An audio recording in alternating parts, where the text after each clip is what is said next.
1 Samuel, chapitre 15. Samuel dit à Saül, « C'est moi que l'Éternel a envoyé pour t'oindre roi sur son peuple, sur Israël. Écoute donc ce que dit l'Éternel.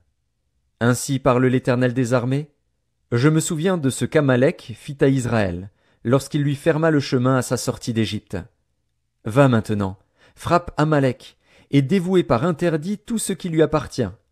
Tu ne l'épargneras point, et tu feras mourir hommes et femmes, enfants et nourrissons, bœufs et brebis, chameaux et ânes. » Saül convoqua le peuple, et en fit la revue à Télaïm. Il y avait 200 000 hommes de pied, et 10 000 hommes de Juda. Saül marcha jusqu'à la ville d'Amalek, et mit une embuscade dans la vallée. Il dit aux Kéniens, « Allez, retirez-vous, sortez du milieu d'Amalek, afin que je ne vous fasse pas périr avec lui. Car vous avez eu de la bonté pour tous les enfants d'Israël lorsqu'ils montèrent d'Égypte. » Et les Kéniens se retirèrent du milieu d'Amalek. Saül battit Amalek depuis Havila jusqu'à Shur, qui est en face de l'Égypte. Il prit vivant Agag, roi d'Amalek, et il dévoua par interdit tout le peuple en le passant au fil de l'épée. Mais Saül et le peuple épargnèrent Agag, et les meilleures brebis, les meilleurs bœufs, les meilleures bêtes de la seconde portée, les agneaux gras, et tout ce qu'il y avait de bon. Ils ne voulurent pas le dévouer par interdit, et ils dévouèrent seulement tout ce qui était méprisable et chétif. L'Éternel adressa la parole à Samuel, et lui dit, « Je me repens d'avoir établi Saül pour roi, car il se détourne de moi et il n'observe point mes paroles. » Samuel fut irrité, et il cria à l'Éternel toute la nuit. Il se leva de bon matin pour aller au-devant de Saül.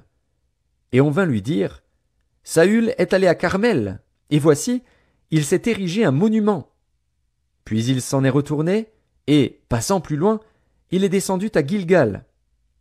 Samuel se rendit auprès de Saül, et Saül lui dit, « Sois béni de l'Éternel, j'ai observé la parole de l'Éternel. » Samuel dit, « Qu'est-ce donc que ce bêlement de brebis qui parvient à mes oreilles, et ce mugissement de bœufs que j'entends? » Saül répondit, « Ils les ont amenés de chez les Amalécites, parce que le peuple a épargné les meilleures brebis et les meilleurs bœufs, afin de les sacrifier à l'Éternel, ton Dieu.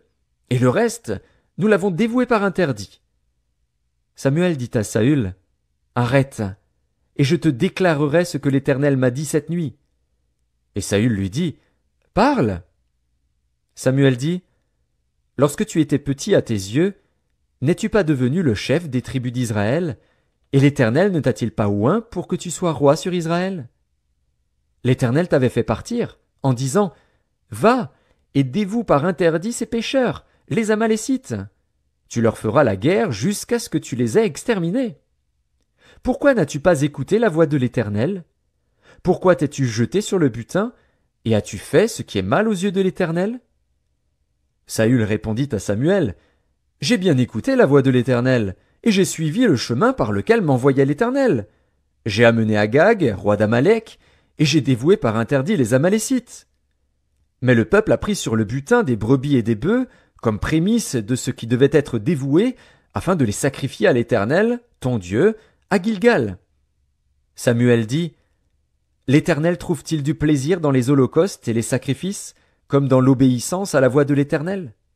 Voici, l'obéissance vaut mieux que les sacrifices, et l'observation de sa parole vaut mieux que la graisse des béliers.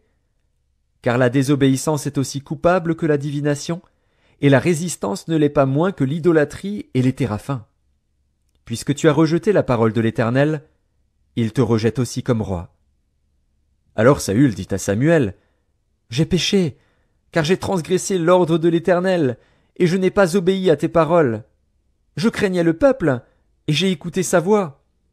Maintenant, je te prie, pardonne mon péché, reviens avec moi, et je me prosternerai devant l'Éternel. » Samuel dit à Saül, « Je ne retournerai point avec toi, car tu as rejeté la parole de l'Éternel, et l'Éternel te rejette, afin que tu ne sois plus roi sur Israël. » Et comme Samuel se tournait pour s'en aller, Saül le saisit par le pan de son manteau qui se déchira. Samuel lui dit, « L'Éternel déchire aujourd'hui de dessus toi la royauté d'Israël, et il la donne à un autre, qui est meilleur que toi. Celui qui est la force d'Israël ne ment point et ne se repent point, car il n'est pas un homme pour se repentir. » Saül dit encore, « J'ai péché. Maintenant je te prie, honore-moi en présence des anciens de mon peuple et en présence d'Israël. Reviens avec moi, et je me prosternerai devant l'Éternel, ton Dieu. » Samuel retourna et suivit Saül, et Saül se prosterna devant l'Éternel. Puis Samuel dit, « Amenez-moi Agag, roi d'Amalek. » Et Agag s'avança vers lui d'un air joyeux. Il disait, « Certainement, l'amertume de la mort est passée. » Samuel dit, « De même que ton épée a privé des femmes de leurs enfants, ainsi ta mère entre les femmes sera privée d'un fils. » Et Samuel mit Agag en pièces devant l'Éternel, à Gilgal. Samuel partit pour Rama, et Saül monta dans sa maison à Gibéa de Saül. Samuel n'alla plus voir Saül jusqu'au jour de sa mort. Car Samuel pleurait sur Saül, parce que l'Éternel se repentait d'avoir établi Saül roi d'Israël.